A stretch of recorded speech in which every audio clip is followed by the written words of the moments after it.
ನುಗ್ಗೆಕಾಯಿ ಬೇಳೆ ಸಾಂಬಾರು ಹೇಗೆ ಮಾಡೋದು ನೋಡೋಣ. ಸಾಂಬಾರು ಪುಡಿ ಬೇಕು, ಅದಕ್ಕೆ ಖಾರ ಪುಡಿ ಬೇಕು, ಉಪ್ಪು ಬೇಕು, ಬೆಲ್ಲ ಬೇಕು, ಮತ್ತು ಹುಣಸೆ ರಸ, ಕೊಬ್ಬರಿ, ಕೊತ್ತಂಬರಿ, ಈರುಳ್ಳಿ, ಟೊಮಟೊ, ಒಗ್ಗರಣೆಗೆ ಸಾಸಿವೆ, ಜೀರಿಗೆ ಎಲ್ಲ ರೆಡಿ ಮಾಡಿ ಇಟ್ಕೋಬೇಕು.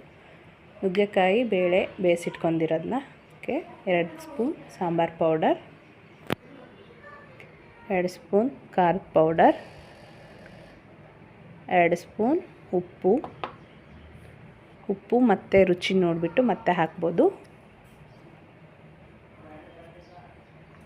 ಸ್ವಲ್ಪ ಬೆಲ್ಲ,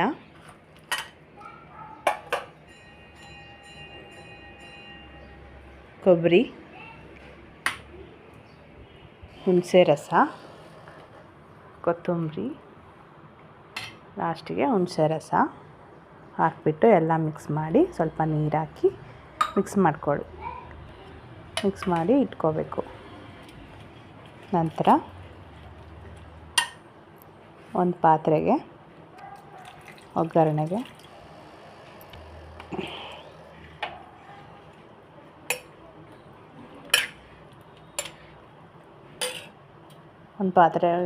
ಎಣ್ಣೆ ಹಾಕಬೇಕು. 2 ಸ್ಪೂನ್ ಹಾಕಿ ಒಗ್ಗರಣೆಗೆ ಸಾಸಿವೆ, ಜೀರಿಗೆ ಎಣ್ಣೆ ಕಾದ ನಂತರ ಸಾಸಿವೆ, ಜೀರಿಗೆ ಎಲ್ಲ ಹಾಕಿ